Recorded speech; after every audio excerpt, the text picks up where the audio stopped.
I will make some introductions. We'll get right into the panel. On my far left is Robert Fronk.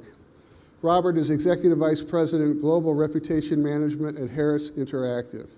He has over 25 years of experience on both the client and consulting side in building results-focused reputation and communication strategies.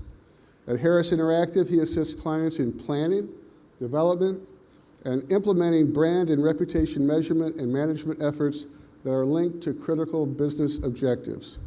You can find out more about Robert in your program, but what you won't find in your program is the knowledge that Robert has been working diligently over the past 6 months to create a unique and far-reaching study that reveals for the first time how the right balance of reputation and brand drivers can act as a force multiplier of marketing power, and we'll find out more today. Next to Robert is Dave Roman. Dave is Senior Vice President and Chief Marketing Officer at Lenovo, responsible for driving all marketing activities for the global personal computer maker. As you may know, Lenovo began as a China-based computer maker named Legend, which purchased IBM's PC division, including the ThinkPad brand. And the company was renamed as Lenovo, and today, Lenovo is widely hailed as one of the best examples of how to globalize a company and its brand. Prior to joining Lenovo after positions at Apple and NVIDIA, David was Vice President of Worldwide Marketing Communications for HP's Personal Systems Group, responsible for driving advertising, media relations, and marketing services. And while at HP, he was responsible for HP's award-winning The Computer is Personal Again campaign.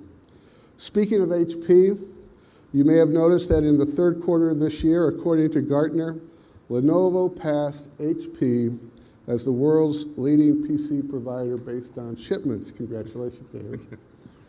To my immediate left is my colleague, Marjorie Benskoffer.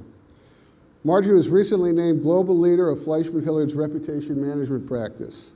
Marjorie has experience on both the corporate and the agency side and has worked across a broad array of industries since joining the firm more than 15 years ago. Her charge now is to focus the firm's work around the intersection of brand and reputation and to help clients close the gap between brand promises and reputation, a process she has labeled as authentic engagement. So, without further ado, Robert, I think let's get right into the research, set the stage for our discussion. Fantastic. Thanks very much. You know, the title that you put for this, Friends, Foes, or Lovers, you know, was quite provocative, and as the results did come in and we were able to look at some of the analysis, at the highest level, what the research and the analysis says is that at least group dating needs to happen. And think of that as sort of a framework for the finding here, I think that's really important. So as Dave mentioned, we took a challenge from the our PR partners throughout the industry to look to define new ways to think about integrating corporate, business, and product brands in a way that drives business.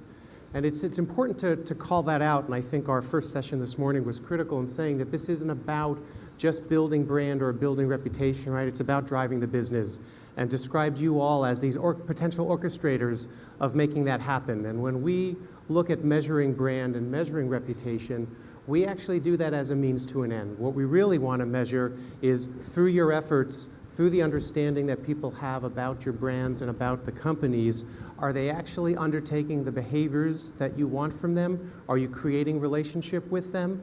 And so when we undertook this work, we used that as our real basis, is are we driving behaviors that we want with these audiences? Today we're focused on consumers. We know, quite frankly, that all of you need to engage and better understand a multitude of audiences to build brands and to build reputation. But a couple of very large consumer studies that we do give us enough heft, if you will, enough respondents to be able to do some of the analysis and create the insights that Mark talked about, if you will. And so we took this sort of sense of large respondent bases from two of our existing studies that we do annually. Our study on product brands, which is the Harris Poll Equitrends study, which has been in existence now for 20 years, so we have a really rich long-term database to be able to do the analytics. And then we're in the 15th year of our study on corporate reputation. And so we took two distinct studies and actually said, how do we think about an integrated model from an analytics standpoint to think about the relationship between the two? Mark called out this morning the notion that the brand is what you say and the reputation is what your respondents say. I'll add one more level to that. We think that reputation is also about expectations that consumers have that maybe they're not even talking about. And so when you think about reputation, you also want to unearth those things that aren't being said so you can proactively anticipate those and actually help spark the right kind of conversations you're looking for. So when we look at the two studies, as I mentioned, the EQ study is predominantly about the stories you're telling about your brands, and then the reputation quotient study is focused on attributes that are about how people perceive the entity at overall. The beauty of being able to look at these two studies is that we have two common outcomes, which, again, I said was so important, and those are purchase consideration and recommendation or advocacy. So both studies, while done individually, pursue two ends that make sense for clients, right? I'm looking for people to drive purchase consideration, and I would love for them in this notion of two-way conversations to be speaking very positively about my organization.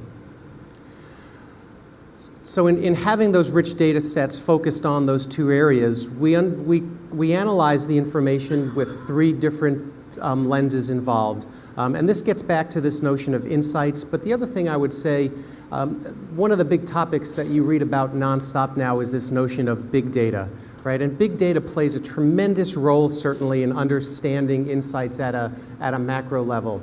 But I would also argue that human analytics plays just as big a role. It's taking big data and applying real world, applying practical areas to that. And so in that case, we took the big data of the 50,000 respondents, but then we said, what are three different ways if I actually had to build a brand, if I had to start a campaign, if I had to begin to talk about reputation and brand together, what are ways that I would think about creating that narrative, that story arc that would work? And so the three we chose were looking at attributes that on their own had individual impact, looking at attributes within an industry context that could be more differentiating and impactful, and then looking at attributes across industries that would be most impactful or differentiating. And we brought those three elements of analytics together to begin to build a model that shows how and why could purchase consideration and recommendation be driven most effectively.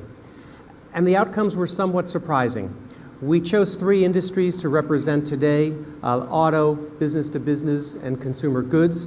And not surprising in any of them that there is a blending of the brand attributes and the reputation attributes that make for the greatest outcomes we're looking for. It's how they come together that reminds you that these two things need to be dating. They need to become lovers, if you will, in order to make this work. Because in the auto space, you see things like the quality of management matters in driving purchase consideration, particularly when linked then to individual product attributes. In the B2B space, there's quite a bit about leadership and quite a bit about understanding. Normally in the B2B world, you think less about sort of broad awareness. And nevertheless, one of the brand drivers in the B2B space is related to how much I see your brand. Do I see you everywhere? Do I get this sense of comfort and trust that the brand is everywhere? So while often B2B marketing is focused on niche audiences to drive to, there's actually a lot of consumerism that takes place in trying to drive purchase in the B2B space. And in consumer goods, interestingly enough, while you would think there is a heavy emphasis on the product alone, right, that moment when I make the choice, clearly things like product quality are part of it, but it's also understanding things like how do I treat my employees. So there are counterintuitive elements in each of these. And by the way, for those of you who are trying to scribble furiously, all of this is detailed in a wonderful white paper outside on the table there, so you can go ahead and calm down and pay attention to this, and you'll have all of this as a handout for you waiting when you get outside. But it's that counterintuitive thing that's really, really important to look at. And lastly, and then I'll let Dave bring the panel back together, here was the question that Dave asked you to start the presentation was, raise your hand, which of these makes more difference? It was interesting to see. So first of all, the answer is both. What we found overall across all of the industries that we looked at, it is a combination of product brand building and corporate reputation that serves as an accelerator for purchase consideration and recommendation. And so too often in the work that we see for our clients, we see sort of marketing or brand in these silos. We see reputation over in the corporate communications, corporate affairs space. And the reality is that it's the combination of the two that drives the outcomes you're looking for. And here you can just see sort of graphically represented how the weighting of each of those comes across in each of the industries. So Dave, thanks very much for letting me do a little bit of a setup for our panel. Excellent. Robert, just a quick question. How did you determine what was a dimension of reputation and what was a dimension of brand? Yeah, so that goes back to the number of years we've been doing this study. We have identified, we believe, through these years of study, the common brand attributes that cut across industries. So the Equitrend study takes these 12 attributes of brand that we think are relevant, whether or not you're a consumer good, whether or not you're B2B. So we have to begin with this. I hate to call it lowest common denominator, which is often how it's described, because it's not that. It's actually highest common denominator. It's these things that are true across the different categories, and in the reputation space, the same. So we have taken these 20 attributes of reputation that we know at a cross-industry level encapsulate reputation for most companies. And the mix and interplay of brand and reputation varies by industry, varies by company, and varies by product, I assume, based on what you've said. Is it possible that there's a reputation obstacle that becomes such an impediment that it blocks all receptivity to heavily funded brand messaging to purchase? Absolutely, and you described it quite well. It is personal and by company. Each of your companies has a specific driver in the reputation space that can absolutely prevent your brand message from being heard. It's also at the category level. I can give you the example since we looked at auto. We know in the automobile space that product safety, fundamentally, without passing that hurdle, without getting over that speed bump, prevents hearing anything else. And so until you pass that space, in the technology world, interestingly enough, it's leadership. Corporate leadership and the perception of leaders is either the driver or the accelerant that allows branding to happen. David Roman, I can't think of CMOs had a more interesting brand path than Lenovo. You're first a Chinese company named Legend, so there's a company no one really knows by name, and you have the country branding to go with it. Then you buy ThinkPad and the IBM PC division, so ThinkPad is a brand that you're dealing with. You change the name of the company to Lenovo, and then you push for regional headquarters to become more of a global brand. And of course, your company is named Lenovo and your products are named Lenovo. So you've got it all going on here. How do you react to this information from Harris Interactive? You know, I have to confess, I sort of struggled a little bit when I was looking at this panel, because it sort of never really occurred to me that there could be a dissociation between those things, because in my industry, and especially in my company, I mean, they are so strongly intertwined that you sort of take it for granted all the time. And I guess so, going in more depth, it is interesting to look at what are the different attributes. And I think, the journey that we've come through is, and in fact, I think most technology companies have, you start off with products, and the products have a momentum of their own and have a strength of their own. You have attributes you associate with the products. And then at the same time, when people are buying those products, they're really, buying the company because of the way technology works. It's sort of there's such a strong interconnection. So you start to see, what are the attributes of the company and how those tie together. In a company like Lenovo, it really comes to the surface all the time. I mean, there were problems, much less so now, but certainly you can imagine, 7 years ago, trying to bring products to market and selling them to the defense industry as a Chinese company.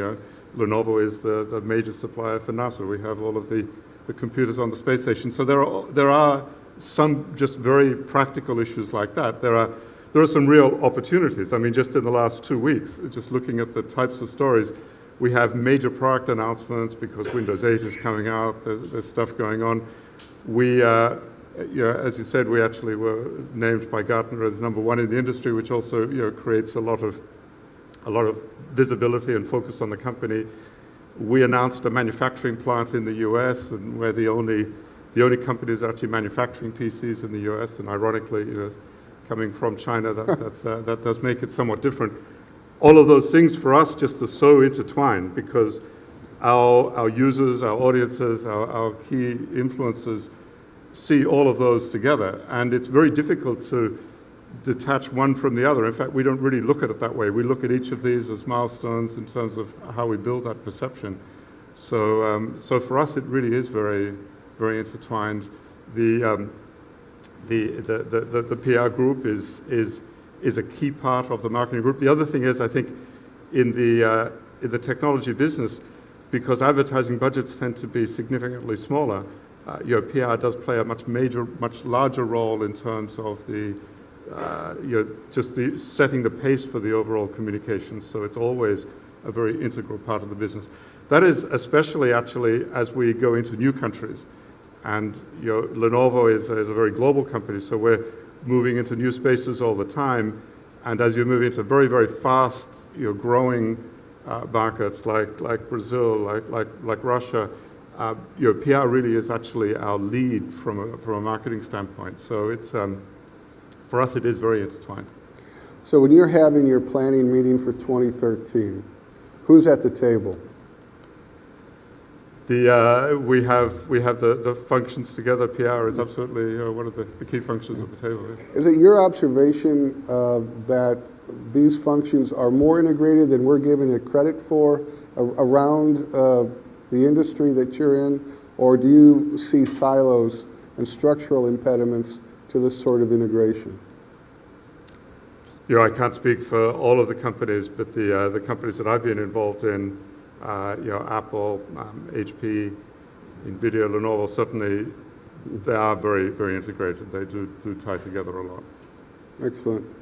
Marjorie, Mark Pritchard talked about authenticity, and I've heard you speak eloquently about the gap between promises and experiences and what you say and what people talk about, and you've kind of labeled that the authenticity gap. Could you go into a little greater depth of what you mean by that? Sure. A lot of the work that we're doing right now is looking at a little bit of what Robert was talking about earlier, the gap between what audiences expect and what they experience. And what we're finding is that a lot of measurement hasn't been done around the expectation piece. We do a tremendous amount of measurement around our consumers' experience, all of our employees' experience, their attitudes and their opinions, but too often we fail to ask the question, well, what is your expectation?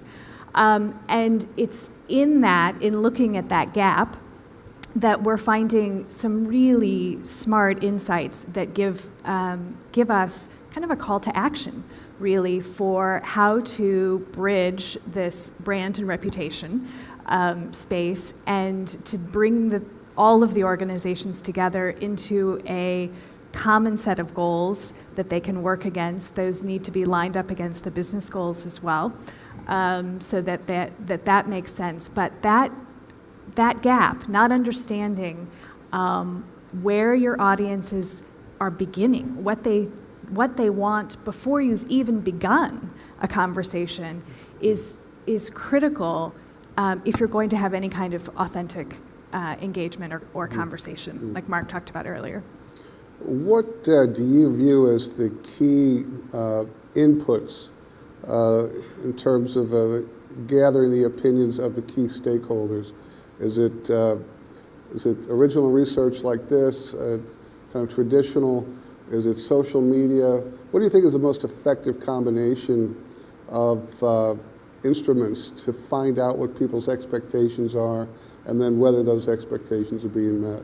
I think there's, the answer is that there's no single instrument that's going to do that. And if we truly want to create a smarter, more powerful intersection between brand and reputation, then we have to take the data that's coming to us from the brand side. And if we say a brand is everything that a company does and says about, then that's more than just brand research. That's operational performance, that's employee engagement surveys, that's corporate social responsibility reporting and statistics. It's what comes out of an executive's mouth, what kind of speeches they're doing, what they're doing lobbying in the political environment. So it's looking at all of those pieces and then looking on the reputation side at what those audiences are telling you about that performance. So that's going to be everything from customer satisfaction, your employee, maybe more employee engagement surveys as well. It's going to be social media and earned media, and certainly there's a role in there for custom research, but it needs to be custom research that is set up against the business objectives. And I would also argue that a big piece of it that's missing for so many of us in the industry is research that uses common attributes across the brand and the reputation work. Too often two different departments are doing research against different attributes, and it's really difficult to understand what needs to be happening when they're not using the same methodologies. Robert, I imagine you've encountered this numerous times, that there are different standards, different ways of phrasing. How big of an issue is that in terms of us understanding one another? Well, it is a bit of an issue. I'd say there are two ways to deal with it. One is, again, back to this notion of human analytics. If you get to the point that you are strictly looking at data without human interpretation, then I think the sort of not common language and the not common methodology is problematic. In a perfect world, what you're doing is actually taking the best, even if there is no such thing as one giant integrated research study that's going to encapsulate everything, right? One of the core tenets of market research is the more objectives the research has to accomplish, the weaker it is on all of them. And so I think there is value for individual research around the customer experience, the brand, the reputation, a host of these things. The key is actually making sure that one of those dimensions or two of those dimensions in each of the other studies is accounting for the other. So as an example, one of our best clients, and when I say best, I mean by how they think about this, in their brand work, one of their dimensions around brand is their reputation driver battery. One of their dimensions is their customer experience driver model. So not only is the language the same, but it's also the methodology and the way that those are understood in a reputation context are pre-built into the study. Mark Pritchard mentioned our chronic weakness, which is measurement. It's very difficult to value something if you can't measure it. Do you see this research as helping us break through to a layer of accountability that we didn't have before? I do, and again, I think you'll see it in pockets already taking place, but I think the notion, again, from what we see, it's often more about the structure of the organization than the research itself. It's a cultural issue, it's an organizational structure issue, more so than it is a research issue. And the research results get taken and interpreted in a way to support my budget, to support my hypothesis of why I think my department is more important than your department or why I should have control. And that's back to a little bit, I think, of what our first panel meant. So the key for you all out here, I know there's an awful lot of work going on in measuring the effect of public relations. I think measuring the orchestration job, the leadership job, the narrative job that got discussed is probably a more appropriate way for the industry to start thinking about measuring itself. The tactical things like measuring the value of earned media and the like are going to happen. There are just going to be smart folks who keep pushing down that path. But I think measuring your value in terms of being able to organize and orchestrate the multitude of things that do fall under this broad engagement with the publics you need to deal with is where the PR firms and industry can really separate itself. David, you've been in a wide variety of companies, small, medium, large, new startups, monolithic companies. You've had to manage up, you've had to manage laterally, you've had to manage down. And what advice can you give to other people who are in the process of evolving their companies into a more integrated model? What advice can you give them in terms of convincing senior management? Let's say you have a reticent CEO who really doesn't quite get it, or equipping your agencies, be it the advertising agency, the PR firm, or whatever. What advice do you have in making this progress work? You know, I think the key thing is cutting through a lot of these different inputs, a lot of the research, a lot of the different things that we have, and simplifying things. Bringing it down to what are the couple of key issues or the one key issue. What's the key thing that people are looking for? And one of the ways that I find has been very helpful to me is actually advice that I heard very early on in my career from Bill Ziff, the founder of Ziff Davis. There was this idea of good customers and bad customers. Say good customers are ones that buy your product for the right reasons. It's because they fit what you do. They like what you do. They accept what you do. Those are the ones that will talk about your products well, they'll use it well, they'll upgrade, they'll get the new ones, they'll help you. And the bad customers are ones that get it for the wrong reasons, because it was the right price, they couldn't get anything else, and they'll be a nuisance for their whole time with you. And as marketing people, we tend to focus on any customers, anyone that buys the product is there. In actual fact, as it turns out, the bad customers are the ones that you engage with much more. They're the ones that are the most active, they are talking about you, they are complaining, and so you end up spending time, and in a lot of the research, you pick up a lot of this stuff.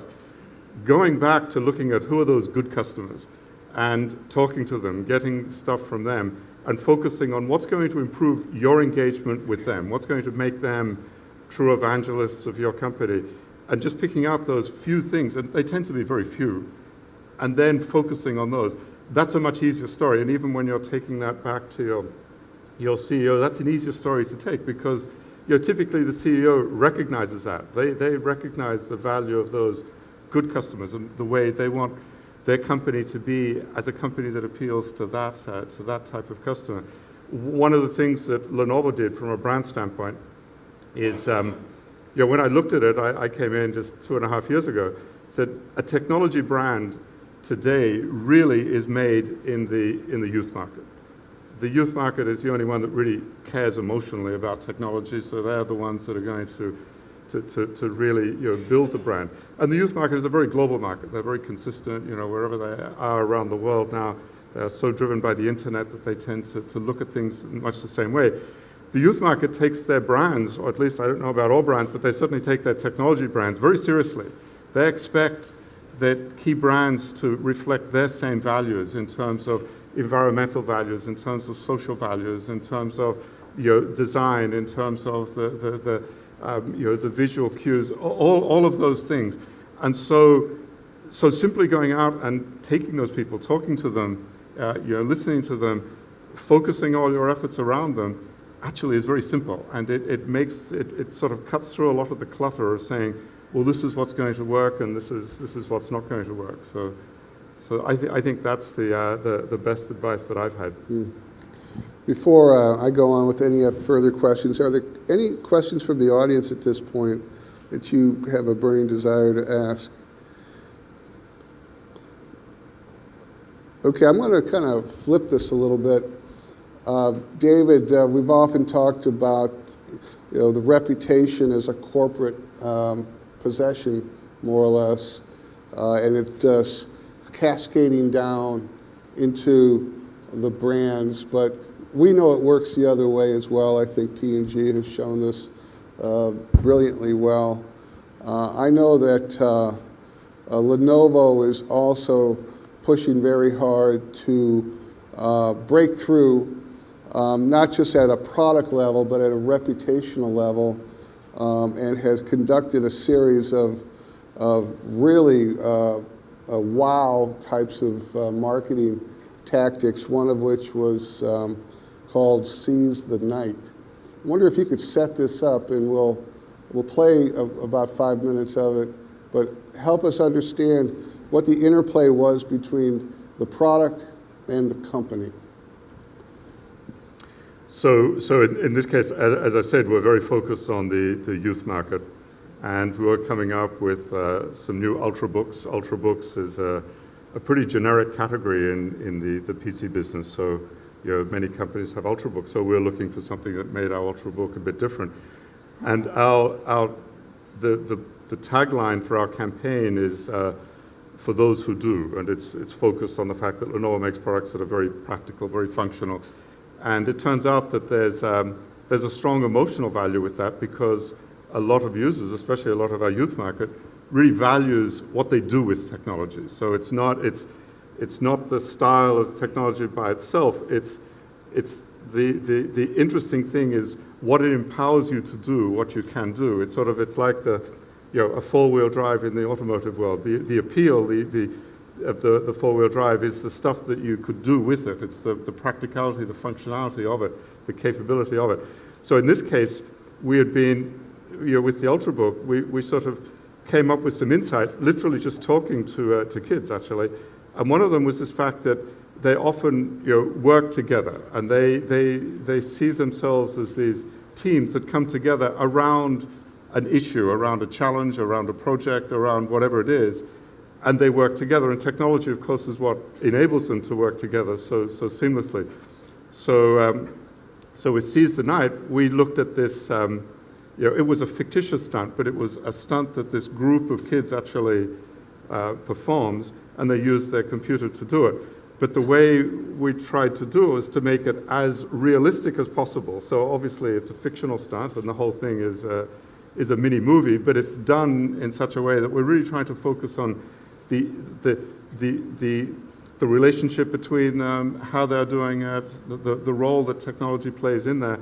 And in order to do it, we sort of, the agency, we used Saatchi & Saatchi, came up with the idea, but then we took it out. We took it to filmmakers rather than to commercial makers, and said, well, how would you make a film around this? We took actors that were sort of young, sort of movie and theater actors rather than commercials. We ended up filming it in Stockholm because it was just the right environment to do it. And then afterwards, we actually used it for a competition with the Campus Movie Fest, which is a student film festival thing, to get students to come up with alternative endings, different types of things that they could have done with the stunts. So what is essentially a commercial really became for us a way to engage with that audience, a worldwide audience, incidentally. We did this in all countries, in China and India, did it all over the world. And it allowed us to engage us as a company in a way that we thought was interesting. So it was just different. Guy, let's run this, and we'll finish on this note, and then have a bit of a break. Nice job. There is a message here, David. Lenovo sees the night. Now public relations practitioners have the data. Now all they need is the willpower to seize the agenda. Thank you all very much.